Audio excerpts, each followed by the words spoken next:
Hello everybody, good morning and welcome to the United Stands. I'm Mark Goldbridge. This is your latest Manchester United news and transfer news this morning, Friday the 5th of September. How are we all doing? How are you working through this international break? Got to say I'm enjoying it. Probably enjoyed it a little bit too much last night. Alvino did flow, red wine. I thought I had so much red wine. The UB40 lead singer ran through at about midnight. Anyway, feeling fresh this morning. Hope you are as well. Lots to get into. Friday night show with me tonight as well. What a good show it was with Terry last night. Really enjoyed that.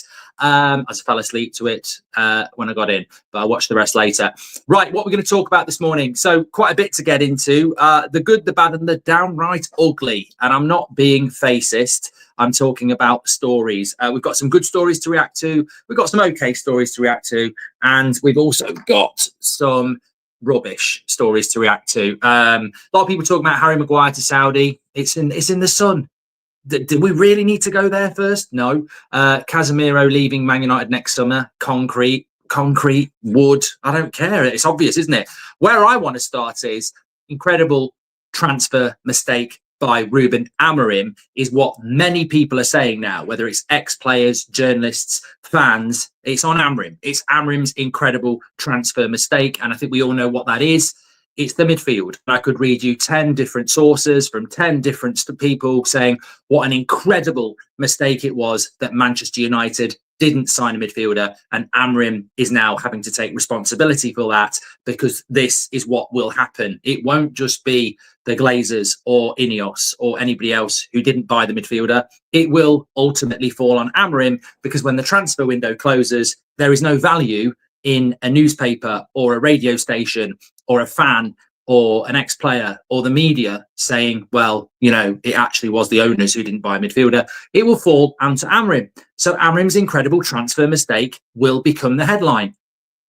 I think what is worth adding in, and I suspect some of you probably saw this update from Fabrizio Romano yesterday, is that you could flip that headline from Amorim's incredible transfer mistake and you could say Amorim so close to perfect transfer. And that is where I sort of want to start the show today, because when you listen to what Romano said yesterday, and I completely get the point about how the window is shut, of course, but we didn't sell Bruno and we could have sold Bruno. Are we going to stop talking about that? Like, this is still very, very relevant, because if the midfield is a weak area, which many of you think it is, then, you know, listen to this. Manchester United had several meetings to understand the situation of Sporting's Morten Ljungland. The deal wasn't possible because Sporting had already sold Gyökeres and didn't want to sell another important piece to their squad. When you add that to the Labour talks for 2 weeks, and when you add that to we tried to get Conor Gallagher on transfer deadline, as confirmed by Ben Jacobs and Fabrizio Romano, I would flip it and go, what transfer mistake did Ruben Amorim make? It will ultimately fall on his shoulders, but pray tell me, what mistake did he make? Ljungland, Baleba, Gallagher. Miss. If he gives them the arrows and the club miss on 3 targets, what, you know, Amorim supplied the ammunition. The club has missed. If we had updates from Fabrizio Romano saying it's interesting that the fans and many people in the media are saying that Manchester United need to sign a midfielder, but I can categorically tell you that Ruben Amorim and Jason Wilcox decided that it wasn't a priority this summer, then, you know, I think you've got to look at Wilcox and you've got to look at Amorim. But in the context of what we're seeing, unless I'm missing something completely here, we have very credible stories on 3 midfielders, of which we got none. Absolutely none. Now, why is Costa on the thumbnail? We'll talk about. I've also got something to talk to you about Semenyo as well. But I think that, let me just get rid of this idiot in the chat. I don't know whether we've got any moderators this morning. I'll do it. It's easy. Done. It's actually a lot easier to delete people here just with when you've got a touch screen. It's literally 2 clicks. When I've got my mouse, it's a little bit harder. Thanks, Gems. They're already gone. Gems is a legendary mod, and she's in the chat. I was just trying to read one of your comments about something. I just saw an idiot. I think that what I'm trying to say is that instead of going for the negative headline of Amorim's incredible transfer mistake, maybe we should twist the news to Amorim so close to perfect transfer. Because when I saw that about Youngman and what I know about Baleba and what you know about Baleba and what we know about Conor Gallagher, I mean, ultimately, it's just very frustrating. It's very frustrating indeed that we were so close to these deals, and for whatever reason, we couldn't get them done. And how you justify that in your head, I don't know. You tell me. I'll tell you how I justify it. I'm like, we tried for 3 midfielders, every single one of them different. Conor Gallagher is different to Youngman, and Youngman is different to Baleba. But we tried for 3 midfielders, of which I would have took any.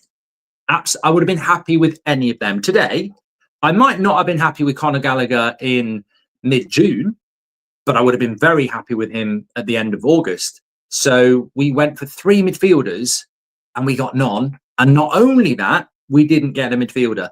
So the way I look at it is, yeah, the transfer window's shut. Yes, we've got to get on with it. But it's not Amorim's mistake.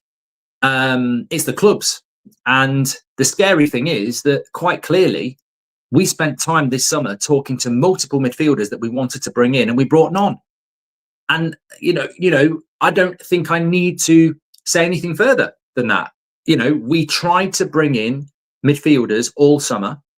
We didn't bring one in. And I suppose the question has to be, is there a price to pay for that?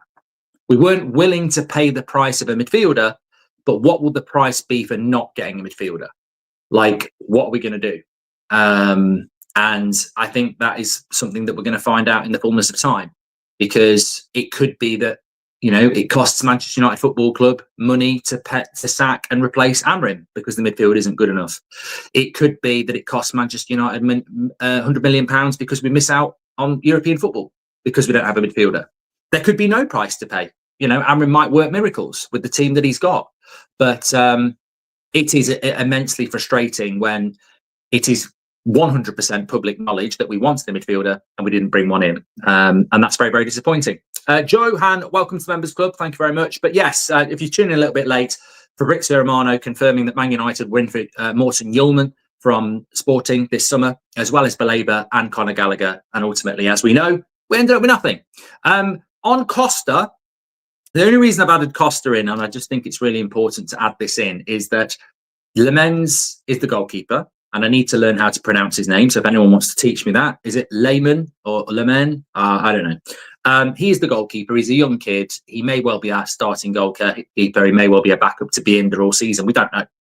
You know, on the one hand, we've got a new starting goalkeeper. On the other, we've got a bench player that might be good in a few years. Nobody knows at the moment. Nobody can say either way. It's not coming out from the club. Club aren't confirming it. Maybe we've got a new goalkeeper, maybe we haven't. If he is our new goalkeeper, maybe he's going to take time to settle. Maybe he'll be brilliant in 2 years. Maybe he'll be brilliant in 2 weeks. Maybe he'll be a total flop. We don't know. We're stepping into the unknown with the goalkeeper that we've signed. But I think it's also important when you see Costa on the thumbnail, and that could have been Donnarumma, that could have been Martinez. In fairness, it was never going to be Donnarumma. Donnarumma wanted ridiculous wages, but it could have been Costa, because Amorim likes Costa. It could have been Martinez. We did try for Martinez. The reason we didn't get a Martinez or a Costa is Andre Onana. It's as simple as that. And I'm not going to start singing Pratt Man. There's enough of that. But remember, if Onana had left, we would have bought a top experienced goalkeeper. The reason we ended up getting Lemens was because the funds available were not there to go and get the goalkeeper that maybe many of you wanted. So Onana is still a Man United player. Binder is still a Man United player. We therefore have to go for one that we've got to operate in budget. You can't bring in Emi Martinez and still have Binder and Onana on the payroll. And our inability, or to be honest with you, their reluctance to leave ultimately did cost us Costa or Martinez. And it's important to remember that it's not just the midfielder that we've not bothered to get. We hindered ourselves in the goalkeeping market massively. And as I said yesterday, you know, I look at this strange decision in hindsight to bring Amorim in November. And I don't agree with that, by the way. But as I said yesterday, if you were bringing a manager in November and your big selling point is well, it was worth the bad results because now he knows all the problems and we're going to solve them. Okay, you can justify that.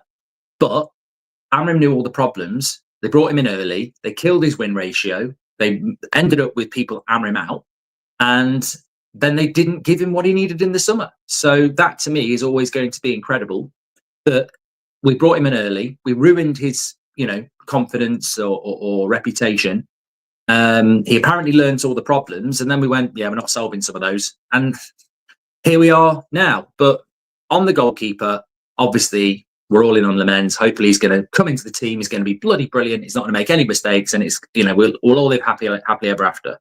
But remember, we would have had a more expensive, experienced goalkeeper if we'd been able to move Onana on. And I think a lot has been written about Man United going with their first choice in the circumstances, is what I would say.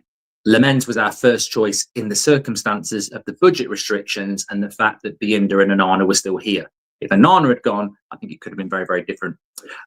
What's this story on Semenyo, Mark? I'm going to talk about it now because this is where I sort of wander into what I would call the the bad. I don't actually, well, we'll talk about it. But before I do that, let me just read some of your chats. Le Mans, like lemons, but with a U. Le Mans. Okay, I will remember that, Tommy. That is the best super chat of the day.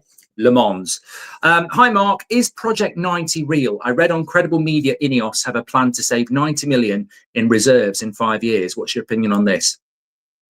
90 million isn't enough to wipe your arse in football, Sanska, is my opinion on this. 90 million is... What's 90 million? It's not over a 5-year project. It's steam off a butterfly's piss. That's how insignificant it is. It won't make a mark at all. 90 million over 5 years doesn't do anything for Liverpool, and they're already a good team. It's a ridiculously low amount of money. Do you think Ineos are going to back Ruben in the way that if they give him the full 2 years, will they spend more on him this January and July, says Danny? Well, look, thanks very much for your super chat, John Hogan, as well. Johan, welcome to Members Club too. As was said on Terry's show last night, when you look at the summer, whether you like it or not, there are holes in it. We've just been speaking about 2 there, and I'm sure we will do for a long time. But as Terry was saying last night, and I completely agree with it, if Ineos have ignored, and the Glazers have ignored, that glaring mistake in the midfield, they're ignoring it against the advice of you and me and Amorim and Wilcox and Barada and Gary Neville and all the ex-players and all the media. Like, there is a unity, which is very rare, amongst board, coach, director of football, fans, ex-players, media, rival fans, that we needed a midfielder, and Ineos and the Glazers decided not to do it. So, therefore, it's not just a opinion that's divisive. It's a stone wall. You should have got a midfielder, and the only people responsible for that are the ownership. So, as Terry said last night, and I agree with this, if you're not going to give the manager something that he absolutely fundamentally needed, then you cannot be in a situation where you are bowing to media pressure or fan pressure and sack another manager before Christmas. Logically, it's just not fair. So I look at Amorim and say, however bumpy the ride is, the club have to stick with him because they've not really backed him. And you could add in there that the goalkeeper was, not sufficient for what was required. So I hope, in answer to your question, that we're going to see a very resistant and public-facing backing of Amorim for the entirety of this season.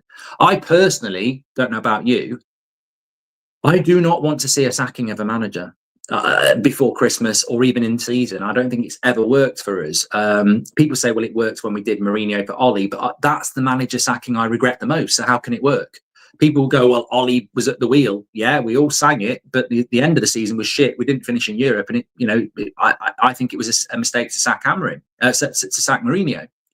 Rangnick, mistake. Amorim last year, mistake. I I personally have always said, with hindsight, I'd rather we'd kept Ten Hag for the season and roughed it out. I mean, Ten Hag might have won that Europa League, you know.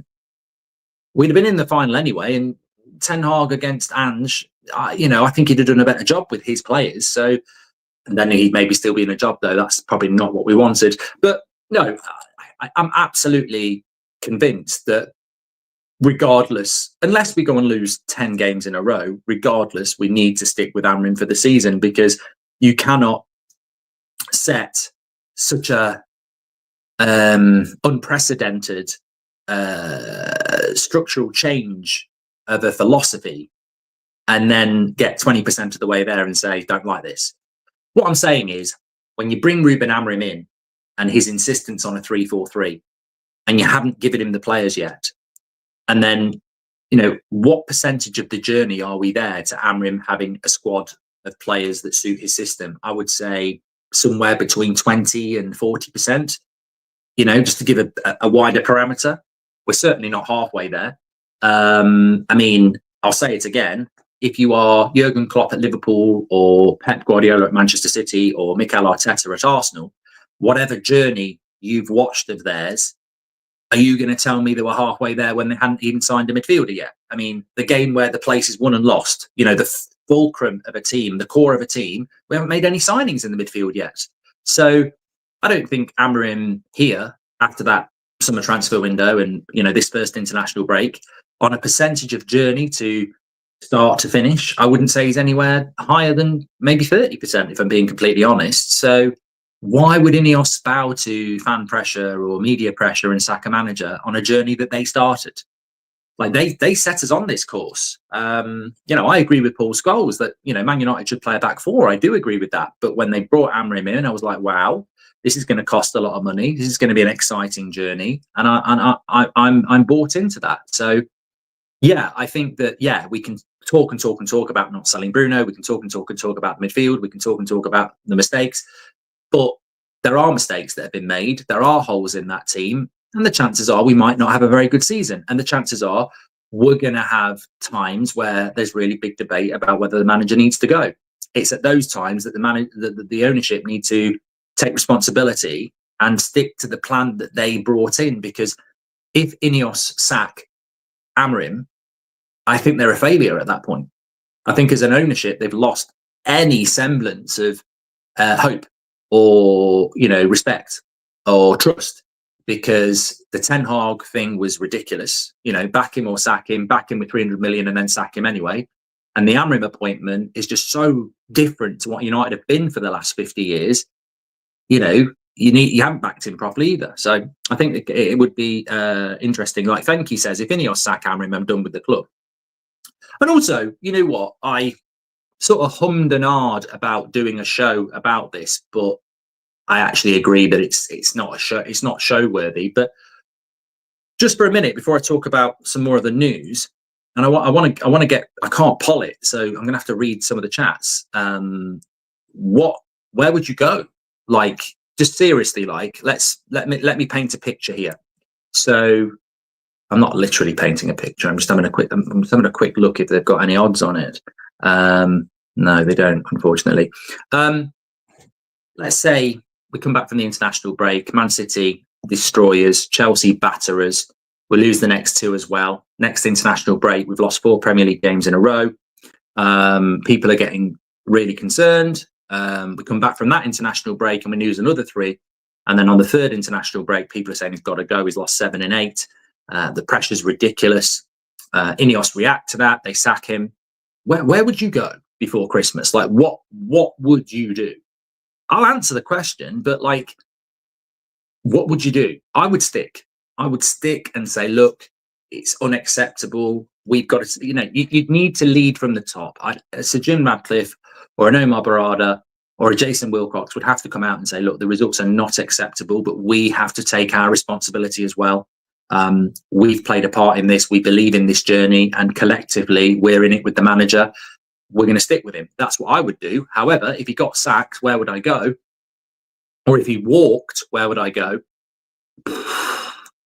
You know what? There's one name that comes into my brain, and he was there before, and I don't know whether you could get him, but he nearly did go this summer, I'd go Conte. I'd go Conte. I just think, like, Premier League proven, disciplinarian. His teams do play good football, and I think that's where I would go. But that is such a risk in itself. I mean, in Conte, you're almost combining Amorim with Ten Hag and Mourinho. You know, it would be. This is what I mean. I absolutely do not want to do it because there is just there's nobody out there, like nobody out there. Yeah, you can't go back, by the way. You'd never go back to Mourinho or Ten Hag or Oli. You know what the media's like. It would, you know, and there's fans who wouldn't want that either. But I don't see a replacement out there, which is surprising, really, because when I always say this, if you are an Amorim outer, welcome to the show. Please do subscribe.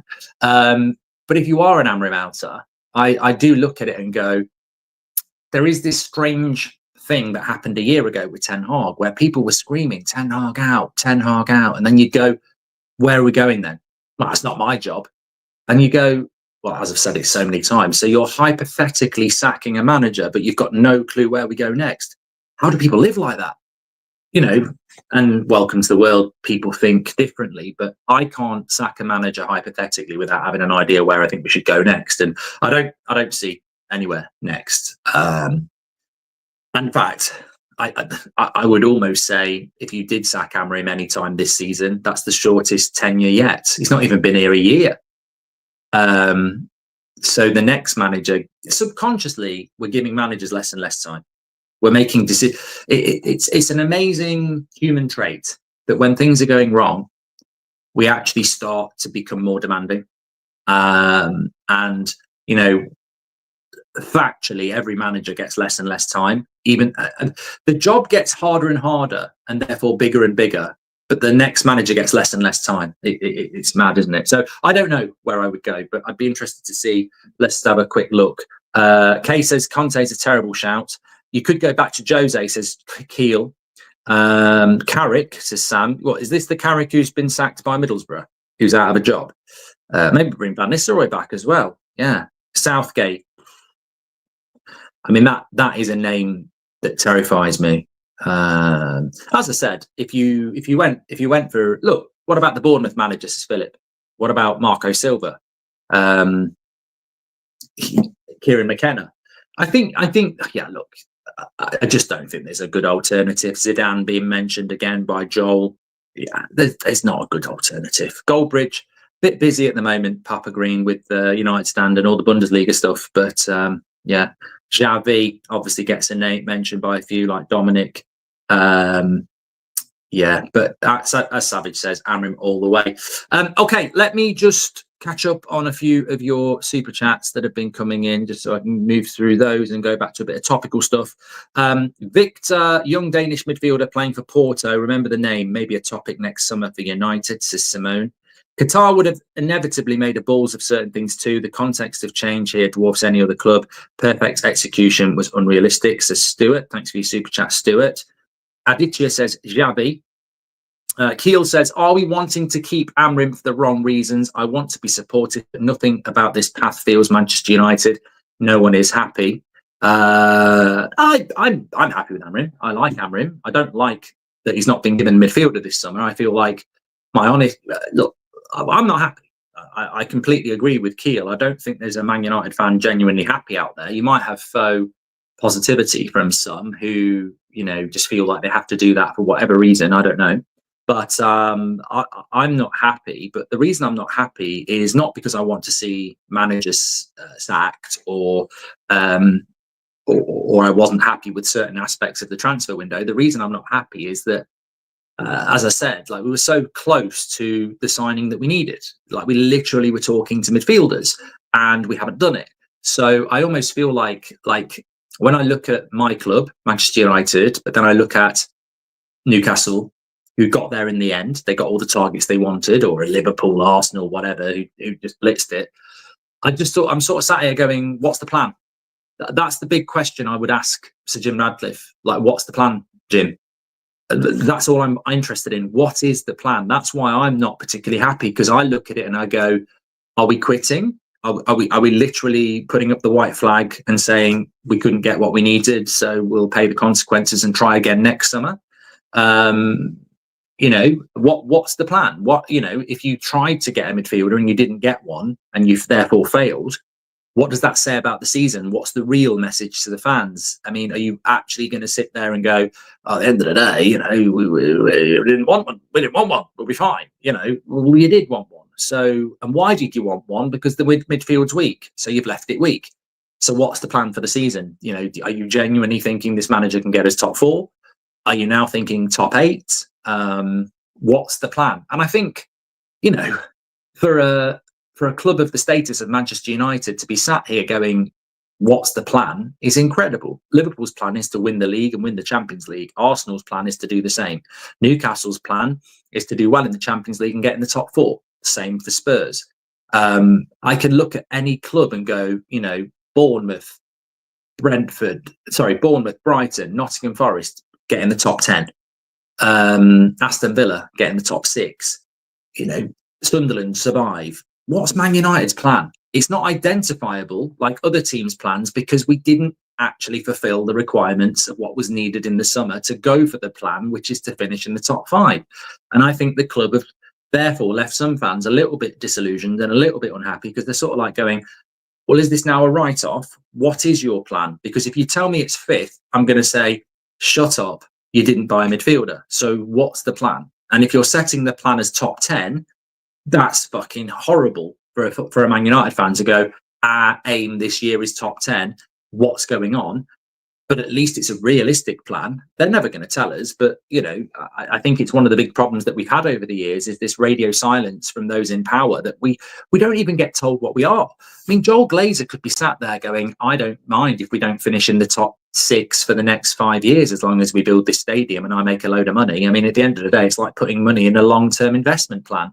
In 15 years, we'll be absolutely minted. I don't really care what happens over the next 5. That's a scary prospect. But what if that's the case?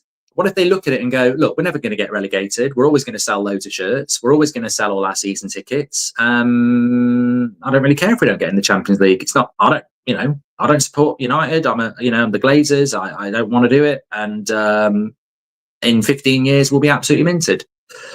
What's the plan? Ultimately, they don't even tell us the plan anymore. There's never any talk about winning the Premier League or winning the Champions League. So I don't know what the plan is. I really don't. And nobody will commit to it. Even Amorim won't commit to it. Because realistically, I don't think anybody believes that our plan can be to get in the Champions League based on the efforts we made in the summer. Talking about efforts in the summer, lovely assist from Mbeumo last night for his national team. You might have seen it on the internet for Cameroon. And I'm not going to dwell on it too much. Suffice to say, I think it's great that we've got players that maybe weren't match fit, like Šeško and Mbeumo, who will get 2 weeks more in their legs for when we come back. Obviously, every other club gets that, but we desperately needed it. I feel Amorim personality hindered our sales, says Keel. Tell me more. Evan's back. He says, you can't say they didn't give him everything he wanted if he was the one who chose to keep Bruno instead of taking the £100 million, says Evan. Well, I can say that, and you can say what you've just said there, because my instant reaction to that is, after the decision to keep Bruno, we've been in talks with Yulman, Belaba and Gallagher. So if his decision to keep Bruno meant that he couldn't have a midfielder, then why did Man United keep talking to midfielders? So I would throw it back on the club there. I agree with you, Evan. If the decision to keep Bruno meant we weren't buying a midfielder, that's on Amorim. But we kept Bruno at the start of June and then spoke to definitely three midfielders about a transfer and ended up with none. So clearly Amorim's plan was to keep Bruno and bring a midfielder in as well. Patrick Lynch says, I think we need to keep in mind that Le Mans will make mistakes. Every goalkeeper does. Let's not let the bad performances of previous goalkeepers lessen our support. 100%, Patrick. I mean, Alisson makes mistakes. Raya makes mistakes. So it's a really intelligent point again, because every goalkeeper makes mistakes. And I think sometimes the scrutiny of players at Manchester United can be damaging, because everybody does make mistakes. But because basically what happens is you get a bunch of players over the last decade that haven't been good enough and have made loads of mistakes, and you become used to it. And then a new player comes in and you scrutinize their mistakes, even though those mistakes are natural, missing a big chance, making a mistake in goal, not tracking a runner. Le Mans, even if he comes in as the next Courtois makes mistakes. We've got to be supportive, 100%. Alex says, Man United being in top 3 on most of the best attacking stats in the Premier League gives me some positive vibes. What do you think, Mark? Says Alec. Do you think we're almost there? Yes and no. Look, I've seen those stats. They are encouraging, but I've also watched those games. And for all the positive stats about touches in the box and XG and all that, I also watched our midfield get dominated against Burnley, against Grimsby, and in the second half against Fulham. I think against Arsenal, opening game of the season, do you take much notice of that? I don't think we can. I think we'd be better off going back to Lyon more than going back to Arsenal. Opening day against Arsenal at Old Trafford, it was good, but I wouldn't read too much into it. Fulham was an inconsistent performance, and Burnley should have won the game 3-0 at half-time, end up with a last-minute penalty. So I think there's positives to take from the first 3 games that probably haven't been discussed enough. But on the other hand, some of the old inconsistencies are there as well. I'm interested to see what we do in the next 2 games. Man City and Chelsea, lose both those. People ain't going to be talking about those stats. Get results in both of those. People will be saying the start was a hidden gem, really. You can go back, Jose, and Keel says, okay, I've done that one. Kieran, welcome to the Members Club. Thank you very much, and really appreciate you getting your badge in.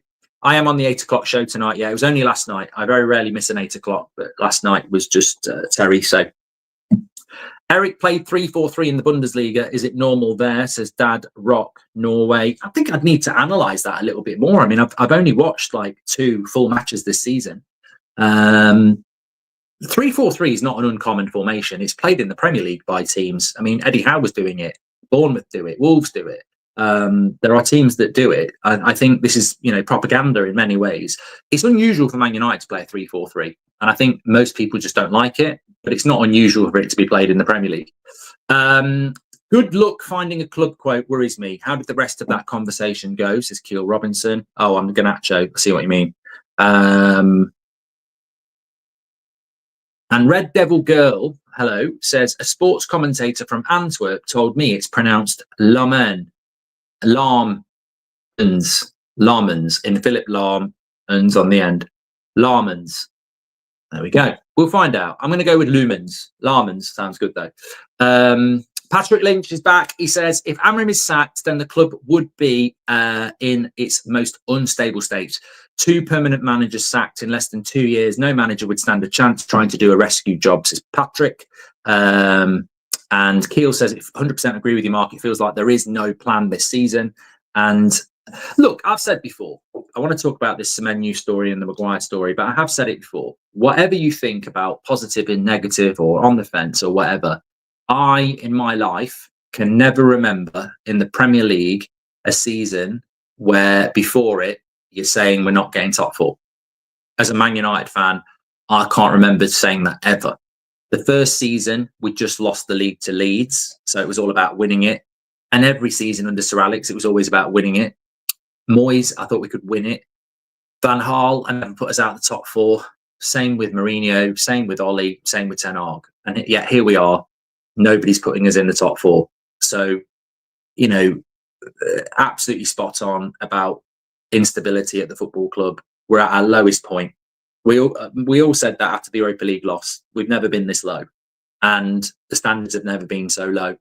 And the expectations are still going to be high. We're Manchester United, but we're also a club that's desperately searching for an identity on the pitch and off the pitch.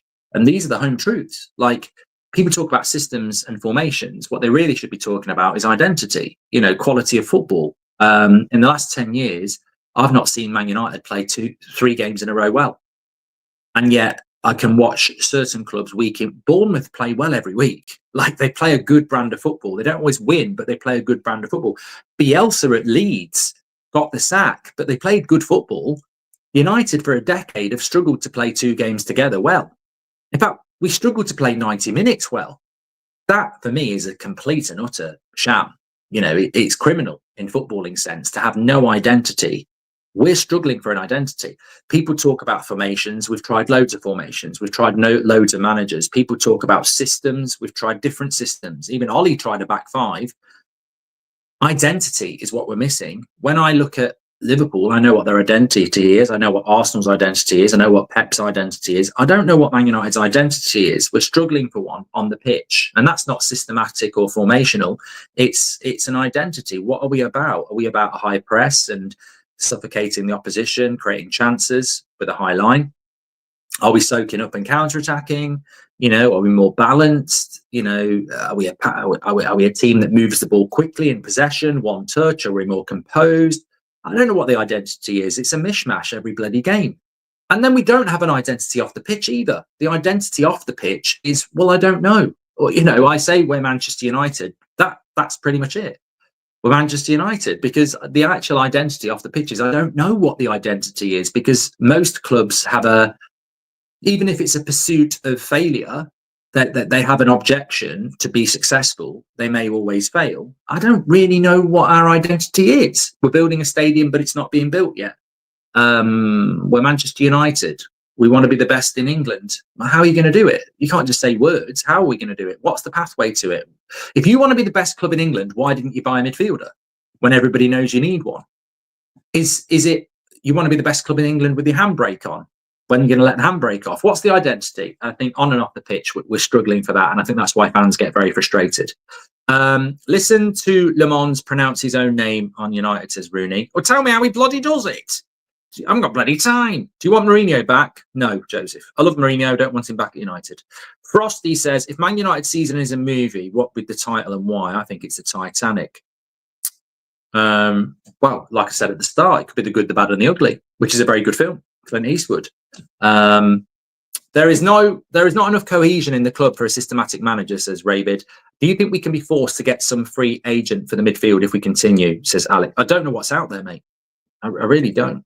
Will Kone get more first team games this season, says SR. I mean, hopefully he will do. It'd be nice to have something positive and new in the midfield. I'd be a big advocate of giving Kone time, because it would be something exciting and new, like a new signing, even though it's within the club. Because my biggest concern is that the 4 midfielders we've got are the same 4 midfielders we had last year, and look at what happened. Do you remember falling off your chair? Oh, don't miss the 8 o'clock show tonight, by the way. Friday night, a little bit different, but also got some very interesting topics for you. So a bit more laid back tonight, but it'll be a good show. Wesley says, do you remember falling off your chair during the PSG and Inter game? Great laughs. Keep up the great work. I don't, but I'm not going to dispute it. And Barrel Shark says, in a way, I'm glad we didn't get a midfielder. No one will be good next to Bruno. And Joseph says, but Mark, to be fair to Amorim, I just won Football Manager 3 seasons in a row with Amorim's system. Yeah, there's nothing wrong with it. Keel says, regardless, we're going to get top 4. Clip it up. I mean, look, you know what? I will answer this. Do I think we're going to get top 4? No. Could we get top 4? Yes. What happens if we get top 4? Amorim is a miracle worker. It will be despite the backing of the board, not because of it. Because without an experienced goalkeeper and without a midfielder, he's got no right to get anywhere near top 4. So if he did, it would be an absolutely ridiculous masterclass managerially, because it shouldn't happen. It can happen. I don't think it will happen, but if it did happen, it will be despite the backing in the summer. Talking about the backing in the summer, you may have seen this. A few people have been talking about it. So it's come in from Duncan Castles, who says that Manchester United wanted Semenyo from Bournemouth. United put a limit of 55 million on the transfer, but Bournemouth wanted more. Personal terms were agreed. Ruben Amorim dined with him. He was aggressively targeted by Man United. Berardi and Wilcox had several conversations with Bournemouth. Semenyo agreed personal terms, and Ruben Amorim had a meal with the player in London at the end of the season. Semenyo then discovered the salary he agreed at Manchester United was 70% less than they were prepared to pay Cunha and Mbeumo. Bournemouth used this and convinced him to stay and sign a contract till 2030. It's not true. It's just not true. We told you this in April. So the Semenyo story started off, I think, with talk shit, if I remember correctly, and it is total shit. Cunha was always United's number one, so leave Cunha out of it, and then you're in a situation whether you believe Man United actively went for Semenyo over Mbeumo, and even the story itself says that we were talking to Mbeumo at the same time and offering him more wages. Semenyo was never a target for Manchester United because Mbeumo and Cunha always wanted Man United and they were their top two. We were never signing 3 number 10s or a winger or anybody like that. It was always those two. So look, there's stories that are useful and there's stories that are helpful. Conor Gallagher on the final day, Belabor, but there's stories that are just, it's a bit like saying, I've seen people this morning writing articles about Wilcox's 100 million January plan. I mean, if you believe that, please load up your bank details and send it to Mark Goldbridge's holiday fund. I could do with one. It's just naivety. It's just not true. And we must always remember that even though the transfer window is closed, there are 5 strands of a transfer window. Total bullshit, totally true, agent-led, player-led, or player and agent-led, or club-led. So not everything you read is true. We didn't go, look, Semenyo's a good player. He's a very good player. But what was on the menu for Man United was not Semenyo. It was Mbeumo and Cunha. And they are 2 big positives. Like, number 1 targets, both wanted Manchester United, both ridiculously Premier League proven, and we spent a lot of money on them. So, even if you believed that story, and I don't, it would read like he was a cheap alternative where we're offering low wages and wouldn't pay any more than 55. We paid more than 55 for Cunha and Mbeumo. So, not true. What about the Harry Maguire story, Mark? The Harry Maguire story is really weird. I woke up this morning and I saw it all, and I was like, oh, this must be coming in from Romano or Ornstein. It's coming in from the Sun. Harry Maguire is a target for 2 Saudi Pro League clubs and would consider a move at the end of the season when his contract runs out. I mean, and it's in the Sun. I mean, I almost feel like, who gives a shit? Like, we've got a whole season before Harry Maguire can go. And this time last year, nobody was even saying Ten Hag out. And look at what's happened in a year. So, I mean, 1, the source is terrible. And 2, he's out of contract. So, Harry Maguire's going to leave in June and might go to Saudi. What? He ain't going anywhere until the end of the year. We might give him another year. He might want to go to Saudi. He might want to go to bloody Sheffield United. I don't know. But it's an irrelevant story that means nothing, basically. Like Fabrizio Romano said about Casemiro. This season could be Casemiro's final season in Europe. Nothing decided or guaranteed, full focus on United, but there's a concrete chance he leaves next summer. I love Fabrizio, but no shit. No shit. Like, there is a chance that Casemiro might leave Man United when his contract expires next summer. Bloody hell. Oh my God. Oh my God. I can't speak. What an exclusive. Casemiro and Maguire might leave Man United when their contracts expire next summer. What? And we thought it was big when Mbeumo got announced by Ornstein. That's the real bomber. What? I just sort of look at it and go, Casemiro's 100% gone in the summer. 100% money. And Maguire may be kept on like Tom Heaton as a leadership role, or he might fancy going somewhere else. But do I think Harry Maguire should be? Do you think Harry Maguire should be starting for Manchester United? No, not really.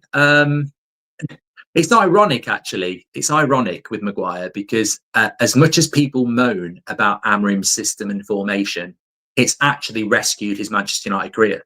In a back four, he can't do it. In a three, he's very good. So as much as people moan about Amorim and his formation, and we get these leaks about the leadership team at United don't like it, I'm like, well, Amorim, Maguire's on the leadership team, and this whole system has elongated his career at Manchester United. It got him another year on his contract. So I think Maguire is perfect for this system. And do I think he should be starting for United? Probably not at the moment. I think Yoro and De Ligt have to start on that centre and right-hand side, and Mazraoui is better there than Maguire as well. On the left-hand side, you could play Maguire, but I think when Luke Shaw's fit, he probably does offer more than Maguire. So I think at the moment, Maguire's in the right place. But we're going to get injuries, and if you get an injury to De Ligt, Maguire's perfect. If you get an injury to Yoro and Mazraoui, then Maguire's perfect. And at a push, if Luke Shaw gets injured, you can play him left side like he did for England. So I think Maguire's a really, really important player for United. And, you know, at this stage of his career, he's probably where he should be, which is the next centre-back if anyone gets injured. But he can do a job if we need him to. And in that system, it's worked out perfectly for us and him, because in a two centre-back system, we all know he would get exploited for pace. But in a three centre-back system, he works quite well. So I don't know whether I'd extend him another year. I don't know. Let's see how he goes through this year with regards to injury and performance. But as I said before, if he wants to take a pay cut, which he probably will do unless he goes to Saudi, and he wants 90 grand a year instead of 190 grand a year, I'd probably keep him on another year. You know, I've been one of the big criticisers of Maguire, but on the other hand, if a player can turn it around and show what they're all about, then you'll get the praise as well. The Matic system, really, is what I call it. Let's have a look at some of your comments. So yeah, I mean, God, the Maguire story and the Casemiro story is just ridiculous. A manager can only do so much, says Slazy. Amorim has guided us to the highest XG in the league, but we can't score. 120 shots August to October last season, but only 7 goals. Mike McDonald says, after a decade of failure, can you really keep saying because we're Manchester United, them days are long gone? No, I agree, Mike. I'm still, you know, that's my point. Like, what's the identity of Man United? What's the plan of Manchester United? All you've got is we're Manchester United. I'm taking the piss. Like, that's not an identity. That is not a philosophy. That is not a plan. Just to go, we're Manchester United. Many people have said before that if you took away Old Trafford and Man United and the kits and put Man United in a, you know, generic FC26 stadium with a generic kit, and you had to guess who they were based on style of play, attitude off the pitch, managerial, you know, results, and more importantly, board objectives, you wouldn't come back with Man United or Newcastle or Liverpool. I think you'd come back with Everton.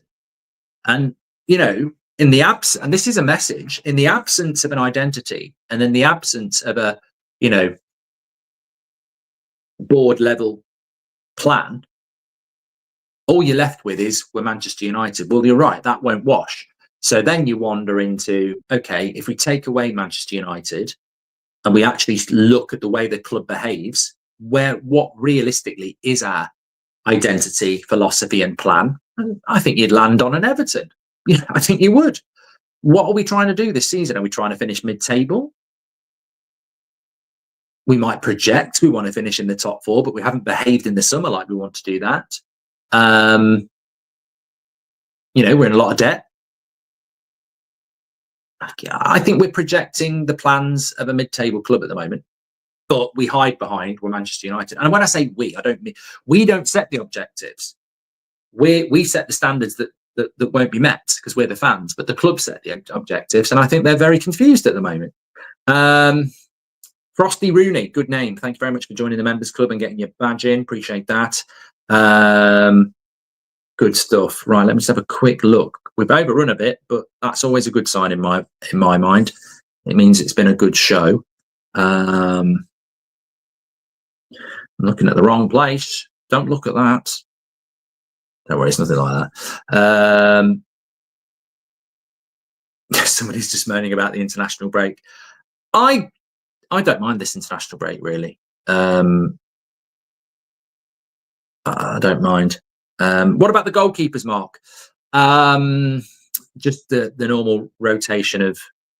I think the goalkeeper stories at the moment are a little bit like walking into a horse field where there's a big horse crap, getting a spade, scooping it up and flipping it over. It's the same shit. There's nothing out there. Like, there is an opportunity in Turkey because the window is open. There is an opportunity in Saudi because the window is open. But at this moment in time, there is nothing progressing. And I think, to add an opinion to it, honestly, I still think Onana thinks he's number one. I think Bienda thinks he's number one, because I don't think I know who is our number one. And therefore, I would criticise United slightly on this, because I don't think the message has been put through clearly enough. I don't know why we haven't just said to Onana, you're up for sale. I don't know whether we have, or I don't know. But who's going to play in goal against Man City? We don't know. It could be Le Mans, it could be Bienda, it could be bloody Onana. Now, if we're saying that, can you blame Bienda and Onana for thinking that? Do I need to go on loan to Turkey or Saudi? I might be Man United's goalkeeper against Man City. And that in itself is a concern, because we haven't made that decision. Seth says, General being asked to win wars without having bullets to shoot while others are geared up with Kevlar M16. At least we have positive to talk about this year. I think this year is going to be very, very interesting. I think the conversations we've been having on the 8 o'clock shows for the last 6 weeks have been a real testament to what a brilliant community we've built. And I think that there are so many layers to the conversations that are going on. And I think that the major problem that we have is trying to just sort of understand what we're all about. I got asked a great question actually last night. Somebody said to me in the bar, what do you think Man United this season? And I literally went, I don't know. And they laughed, and I went, I don't know. That's the hardest thing. I just do not know. And every fan wants to know. Like Sunderland, let's stay up. That's the exciting journey. Can we do it? Arsenal, let's win the league. That's the exciting journey. Can we do it? Newcastle, let's get back into the Champions League. That's the exciting journey. Can we do it? As United fans, it's a shame that we are not being given that excitement of a plan. I don't know what the plan is. I don't know what it is. And as a fan, when you're talking to other fans and you're going, I don't know what are we? Are we meant to finish 5th? Are we meant to finish 9th? I don't know, because the club are shit scared to tell us, because they don't. I don't think they know, and that to me is a real shame. So I want to get excited. I want us to beat Man City and start getting excited about top 4. But in my head, even if we beat Man City, I'll be going, we might lose the next 3. I just don't know, and I'm not so sure we'll get the answer. Because you could get the answer in a month when you've got 8 games to look at and you look at it. But if inconsistencies run through it, you're sort of like going, oh, I don't know. The plan is to qualify for Europe, says Red Devil. Yeah, but that's a very broad statement. You can qualify for Europe in the Conference League in 8th. I think it needs to be more refined. I think it needs to be, we want to be in Europe in any way, shape or form, or we want to be in the Champions League. Like, the Champions League is top 5. Europe could be top 8. Very, very different to me. I would agree with you. I think 8th or below is a failure. Don't know whether I'm comfortable with 8th, but in relation to last season and the lack of a midfield at the moment, maybe that'd be good. We've been rebuilding for 12 years. Chelsea needed 3, says Maury. Thank you very much. The plan is to finish up as high as possible. Yeah, it could be that vague. Right, thanks everyone. Ryan, I haven't missed your chat. I can't find it for some reason. Every now and again, one doesn't turn up, and I absolutely cannot find it, Ryan. I'm just going to have a quick look. You can leave if you want. I'm just going to try and find Ryan's, because he's been on about it, but I've just been down the list 3 times, and I can't see it. Patrick, Dad Rock, done that. Keel Robinson, Sir Alex, Alec, Rabid Spaniel. There is not enough cohesion in the club for a systematic manager. We did that one. Frosty Rooney, yeah, Joseph, Frosty Rooney again, Mike McDonald, Seth, Patrick, Ryan. The only one of yours is that last one. I'm sorry, don't know what that's all about. Back at 8 o'clock with me. Beth's in the studio at 2. Looking forward to the 8 o'clock show tonight. Don't forget, don't miss it. Get your questions ready, get your topics ready, and have a great day and stay safe. I'll speak to you all in a bit. Thanks for watching.